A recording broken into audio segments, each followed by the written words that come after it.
Break Fix's History of Motorsports series is brought to you in part by the International Motor Racing Research Center, as well as the Society of Automotive Historians, the Watkins Glen Area Chamber of Commerce, and the Argetsinger family.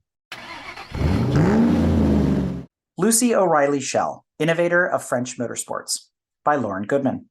Lauren Goodman has received her MFA in screenwriting from the College of Motion Pictures Arts at Florida State University. While volunteering at the Revs Institute in Naples, Florida, she encountered one of two Maseratis entered by Lucy Schell in the 1940 Indy 500. Ms. Goodman's research into Lucy's time in France as team owner and principal has been presented at the Revs Institute. Her writing draws heavily on history and the lives of women whose achievements have been overlooked. Presently, she is developing Lucy's story into a feature-length project. Ms. Goodman's presentation will highlight Lucy's role in motor racing and her contributions to the sport.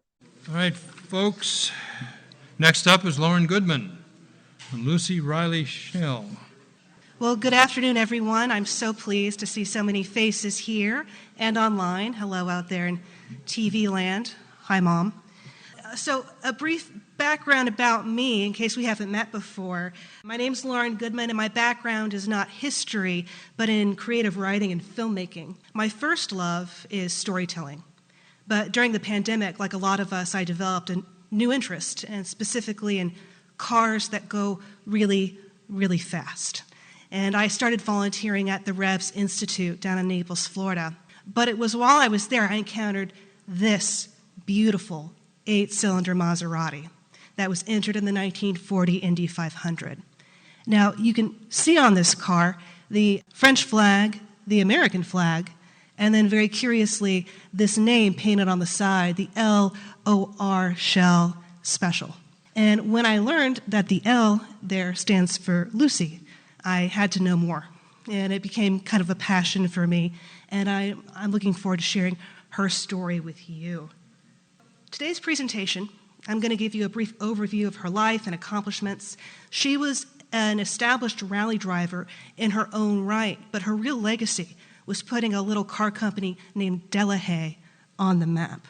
In talking about Lucy's work, we're also going to touch on her portrayal in the media at the time, and then later how she got ignored in some secondary sources about the history of motorsport. And finally, I'll sum up just a few little thoughts about her identity. Lucy Marie Jean O'Reilly was born in Paris, October 1896. Her father, Francis, was an American businessman whose own father had immigrated from Ireland. And the O'Reilly money came from building the railroads that were the lifeblood of the Gilded Age. Francis was already in his late 40s when he decided to settle down in Paris with a young French widow. And when he died in 1937, he left Lucy her own personal fortune. Now, Francis frequently traveled between Paris and Pennsylvania to attend business, but Lucy was 18 before she made her first trip to the U.S., where, in fact, in Reading, her arrival was news in the town paper. And you can see here, she's bringing news to the people of the town about her work as a nurse at the military hospital in Val-de-Grace in Paris. Really, when she was a teenager, she saw young men returning from the front, suffering and sometimes dying from the wounds they received. And later in life, Lucy would again find herself locked in a battle with the Germans. Another important character in this story is her husband, Laurie, whom she met around 1912, and they were married outside of Paris in 1917. Selim Lawrence Schell, who was known always as Laurie, was born in Geneva to an American businessman, and a family connection gave him first employment at Butterossi. Some of you classic car lovers may know the name Butterossi. In addition to war goods, they also constructed a few cars of their own, which were terrible. But he ended up also working for some coachworks around Paris, and he would provide a lot of the coachwork for Lucy's cars during her life. Here are the Shells. They were a study in contrasts.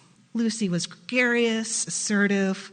Laurie was soft-spoken and diplomatic. But their egalitarian marriage made them a powerful team both on and off the track. Lucy and Laurie ran the Monte Carlo Rally together numerous times, sharing both navigational and driving responsibilities. And here they actually had a reporter come along with them one year, and he wrote a wonderful series of articles about his adventure with the Shells. As Rene Dreyfus, who became very close to the couple later in life, wrote in his autobiography, there was no question but that she was absolutely an equal partner to Laurie in their marriage. There was no subservience, No unswerving obeisance, no pipe and slippers. Indeed, she was the driving force of the family. Lucy and Laurie had 2 sons, Harry and Philip. Harry seems to have inherited the racing gene from both sides of the family, and the Schell family resided both outside of Paris, at Brunoi, and in Monaco. Lucy was already a mother and wife when she began to race seriously. Her first race results show up in the French press in 1927, which would have made her about 31 years old.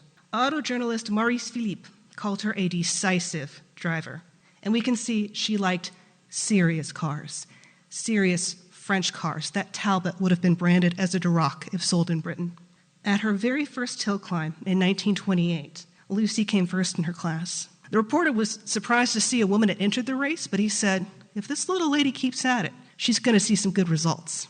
Good results she did indeed have. Here's just a selection of things I was able to pull from papers at the time.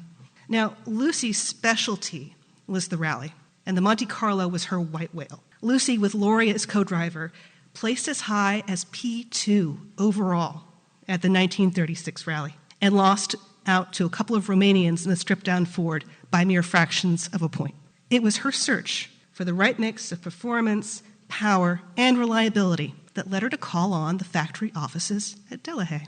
At this point in time, Delahaye was a stuffy firm with a background in long-wearing, sturdy truck engines. The general director of Delahaye's factory, Charles Weifenbach, known to everyone always as Monsieur Charles, had grand plans to lead this company into a new era. Key to this plan were his engineer Jean-François and a plan to break into the market for high-end, high-performance sports cars. Delahaye unveiled 2 new Superlux models at the 1933 Paris Auto Salon, the 12 chevaux and the 18 chevaux. These 2 Superlux models were really just older models with updated suspension, but the stir in the press was enough that it caught Lucy's attention. She appeared with Laurie in tow at the offices of Monsieur Charles to order a special. She wanted the bigger engine of the 18 chevaux put into the smaller chassis of the 12 chevaux. Monsieur Charles said, no, not possible. The reason he said it wasn't possible, it was because his engineer Jean-François was trying to figure out how to do just that, so Delahaye could start its own factory works team. However, I will point out here that when Monsieur Charles went to test his factory works team specials, Lucy still managed to outperform them in her regular car. So he decided, you know what, maybe she is, after all, the best owner for one of my specials. I'll also note here that Delahaye wanted to further prove the merit of their new cars by showcasing one of their specials in a few world record attempts. They were actually able to set a few world records at Laurie, one for the 10,000 kilometers and one for the 48 hours. It was going really, really well, beating records previously held by Renault. And this was enough buzz that before Jean-François could finish constructing Delahaye's first real sports car, the 135, Lucy had already ordered 6, and she called on 6 of her wealthiest friends to order some as well. And that ready cash enabled Delahaye to build a works team. So by way of thanks, they built Lucy a compétition spéciale of the 135 CS, which would become one of the most important race cars ever to come out of France. Lucy was a determined, gregarious, and well-connected person. She was already becoming a team owner in all but name. So for this little fleet of 135 CSs, she decided it was going to be her own team, which she dubbed Blue Buzz, and it premiered at the 1936 Paris-Nice Rally. Writer Neil Bascom, in his fabulous book Faster, asserts that her dismal performance during the hill climb portion of the Paris-Nice gave Lucy pause about her own driving career and inspired her to focus solely on team management. She recruited René Dreyfus as lead driver, and René is one of the great talents ever to come out of France. Dreyfus had a proven track record as a Grand Prix winner, having driven for Bugatti and Maserati, and even having an offer from Ferrari. But then Mussolini decided he didn't want a Frenchman in his Italian car. And the only other serious team in Grand Prix racing at that time were the Germans, and the Germans didn't want a Jewish guy in their car. But Lucy surprised René and said, "Hello, how would you like to join me? It's going to be totally professional. Don't worry." And René has a wonderful observation about this meeting, how she just kind of would ensorcel people and get them on her side. So I'll say at this point a note about the Delahaye. Really, even though the 135 was a sports car, it was essentially using a modified truck engine. And This might have been laughable, except it gave the car incredible reliability. Jean-François just focused on, listen, I'm going to make the car as light as possible to increase the torque and take it from there. You'll see here I have some results for the 135 CS. You'll note that it's both under the team name Blue Buzz, and sometimes it was run under her later team name Écurie Bleue. But in rallies and in speed races and in endurance races, this car was really marvelous. That was going well, but the outlook for French victory and the grandes épreuves of the European calendar was grim indeed. Of the championship Grand Prix run in 1936, no French car finished in the top 5. For a country that had once produced Delahaye and more, this was hugely embarrassing. The anxiety that the Germans felt about national pride also was happening in France. The ACF, which was the governing body for motorsport in France, and the French press got together and made a plan. They enlisted the government's help to raise money for the cause of French glory on the track. A tax on every new driver's license went into the fond de course. A new Grand Prix formula was set to begin in 1937, and the ACF was giving French automakers an incentive to create a costly new race car, a prize of 1 million francs to the constructor who could post the fastest time on the track at Montlhéry. At this point, I want to point out, Delahaye had already closed down its factory works team. There were a couple bad wrecks at the Grand Prix de Marne, and Monsieur Charles kind of lost his stomach for it. But after the announcement of the million-franc prize, Lucy paid another visit to the offices of Monsieur Charles. She had decided to create her own Grand Prix team, and she would pay Delahaye to build her a car for the million-franc contest. Jean-François busied himself building a brand new car with a brand new engine from the ground up, when Lucy busied herself running the 135 CS in various events. And finally, when this new Delahaye was ready to test and was unveiled, they kept it a quiet affair. Per Peter Stevenson, the car was ugly, but boy, could it go. It only took Dreyfus a few laps to decide this ugly car was instead truly beautiful.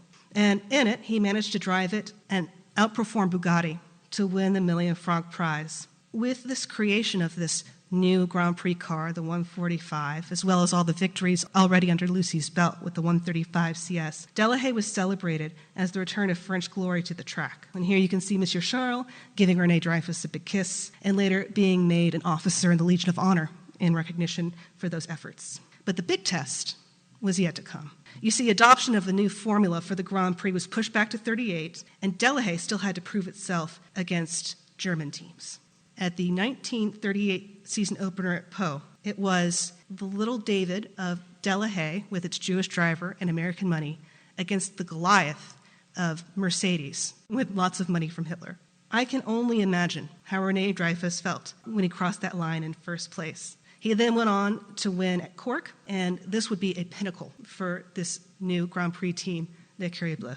Now, if you're wondering where Lucy was at Pau, she wasn't. At that time, Major Concours and the Nice Salon were happening on the Côte d'Azur. Sources report that at least 4 of the V12 engines went into touring cars, carrossé by the likes of Fugoni and Chevron. Car manufacturing is a business, after all. Lucy's wins both on the track and at the concours show that Delahaye is the peak of performance and style. And here she is modeling her winning cars, along with her English Bulldog, who was also award-winning. These Grand Prix victories, as well as other finishes with the 145 equipped as a sports car, eventually made Dreyfus the champion of France for 1938. Unfortunately, Mercedes and Auto Union dominated from mid-season on, and the ACF decided, well, we need another distribution from the fond de course to jumpstart more innovation. They decided this time to award the funds to the constructor showing the most promising plans for a future car. They ended up awarding those funds to Talbot Lago.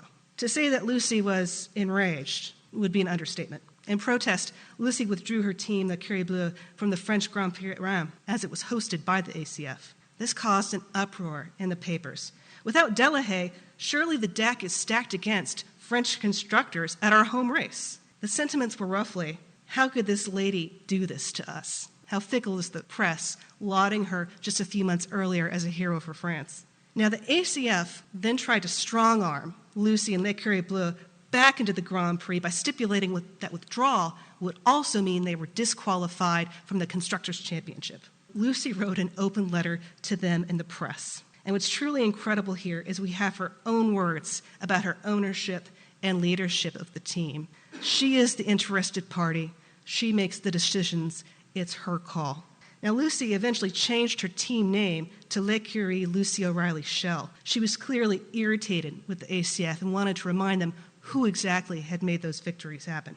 1939 was a tough year for her. The next iteration of the Delahaye car, the 155, never fully materialized. And in 1939, Lucy had to run the previous season's 145s against a Mercedes with an updated engine. By the time the team arrived in Switzerland for the Grand Prix, Lucy switched her team to Maseratis. I think it's very telling she didn't choose another French marque. At home, tragedy struck. Laurie was killed in a car accident that also badly injured Lucy. Renee Dreyfuss stood by her sons at the funeral because she was still in hospital during Laurie's funeral. And then he had packed up and reported back to base because, after all, France was at war. But it didn't keep her down long. Within a month, she'd contacted Dreyfuss because she had a new plan. She was going to send a French team to compete in the Indianapolis 500, bringing more attention to the French cause, to the isolationist U.S. Now, I'm going to use this moment to plug for the Revs Institute down in Florida. Not only is the collection incredible, but we have an app and a website with lots of stories and pictures and videos. So if you want to know what happened to our team at the Indy 500, I'm afraid you're going to have to go to revsinstitute.org.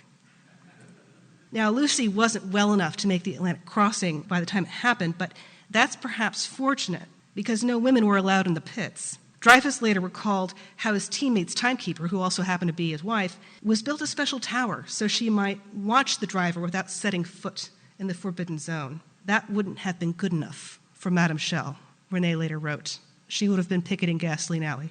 As Écurie Schell battled rain on the speedway, Paris fell to the Nazis.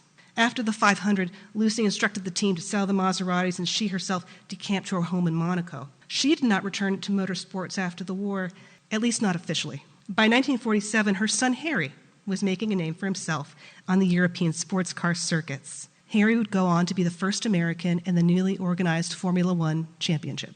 He later would enter cars sometimes under the name L'Écurie Bleue, keeping his mom's team alive in motor racing. Looking at that Maserati she sent to Indy, which was an Italian car with Franco-American livery and her Irish name on the side, you might wonder how Lucy felt about her nationality. And any contemporary would have been forgiven for thinking the Shells were French nationals, speaking fluently. Yet the Shells and their sons considered themselves American through and through. They are listed as American in every race entry and result. And here we even have her own quote, "I'm an American, I love automobiles, and I love France. And I'd wanted to contribute to the rise of French prestige." I think also briefly interesting was I saw how Lucy really intended that the O'Reilly name, her name, would be carried on. On his birth record at the U.S. consulate, Harry's last name is capitalized as O'Reilly Schell. And Harry himself often used O'Reilly and was listed under O alphabetically. And that's his draft card. It kind of reminds me of the livery on his mom's car. And in fact, during Lucy and Laurie's lifetime, the International Herald Tribune referred to them as Mr. and Mrs. O'Reilly Schell, when, of course, Laurie was not an O'Reilly. I thought that was pretty interesting. I know we didn't get a chance to go too in-depth, but I just want to thank you so much for having me here today, and I just hope I've piqued your interest about Lucy and her life, and believe me, there's a lot more there to discover, and I hope I've left, time for any questions if there are any.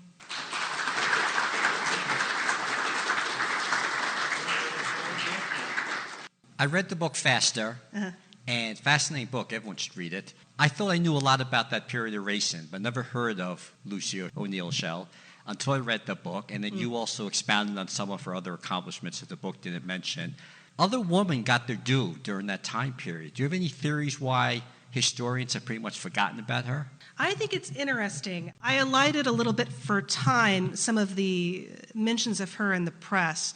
In a press clipping that I had up, and I can bring up again, basically the reporter mentioned everything about the creation of her new Grand Prix team and talked to everyone, Monsieur Charles, Renee Dreyfuss, and her husband, and never actually mentioned her. Even when in the article, Monsieur Charles said, "This team isn't mine. The woman, the madame, she created it." And the reporter still never bothered to talk to her. I found, too, later that in some secondary sources, they might mention Laurie as running the team, when that just wasn't true from the primary sources we have. It was kind of incredible to me, and I couldn't Honestly, I can't make sense of it because to me, it's like trying to tell the history of Mercedes F1 and not mentioning Toto Wolff. It's like trying to talk about Red Bull Racing and making only a passing reference to a Mr. Ginger Spice, is how I feel about that. So I think there was some intentional, and I think also sometimes people just received common wisdom. How much do you think Lucy's family fortune played a role in her life in motorsports? It was everything. It was everything. Do you think she would have had the same role in motorsports without it? No. Or any? And not any. Why? Because money created access. Women didn't have Now, there were a lot of women driving at that time. Women ownership, it really was her money creating it. I think she inherited about, in that day's money, about $9 million when her dad died. And that's in, 1930s money. So you can only imagine maybe $150 million today that she had to spend. I was just wondering, that car, the Indy car, that's in the museum? Yeah, it's there at Revs. Was it damaged, the museum, from the hurricane or anything? Oh, no, everything at Revs is great. Okay. So please come on down. In fact, they're having a conference there next weekend. Yeah. Just a couple of statements. I believe that she sold the two cars to Lou Moore after the race at Indy. Is that correct? Yeah. Harry, her son, was killed practicing at a Grand Prix in 1955. He was driving for, I believe it was the Yeoman Credit Union. It was Sterling Moss's outfit. Yes, during pre-practice. Now, when she got Dreyfus out of France, he was already in the French army, and I understand that they let him go because he was going to Indianapolis. Yeah. How much of that was a plan to get a Jewish driver out of France before the Germans caught him? That's a really interesting question. And it's something I haven't found yet, but it doesn't mean the answer is not there. There's, in fact, stacks of her letters that just have never been digitized. We know for sure that Dreyfus himself says, "My friends told me not to come back after Indy." He didn't say which friends, though. She was a confirmed anti-fascist at the point that there were certain French who were pro-fascists. Yeah, absolutely. I love so much the little news clipping about her work as a nurse and talking about the French battle against the Germans. And really, the arrival of the French drivers for the Indy 500 was a media spectacle. And Dreyfus actually gave out signed headshots of him in his military uniform. So it really was there was public pressure against the Minister of Information to release these two drivers, René Dreyfus and the other man I didn't mention, René Lebesgue, as sort of promotion for France and for the French war effort. And it was important. Thank you very much. Thank you. First, thanks for filling in the blank in my personal knowledge about who Harry Schell was, where he came from. Yeah. I always wondered about that. I was just picking up in the last comments. You didn't mention that René Dreyfus, when he ended up here in the USA, became well known in the 50s for his restaurant, Le Chanticleer in New York. I had the privilege of dining there once. Yeah. His autobiography is it's terrific. I highly recommend it. So when are you making a movie of her story? This is what I'm hoping. I'm hoping the more people get excited about it, the more there's a groundswell, and I think there's a real hunger for stories like this. To me, one of the things I learned when I learned about Lucy is, she was rather unique in terms of being a team owner and principal of a Grand Prix team. But in terms of being a driver, every time I went to the French papers to look for results, anytime a woman was allowed to race, there are madames and mademoiselles scattered through the results. They're all there. And I had no idea.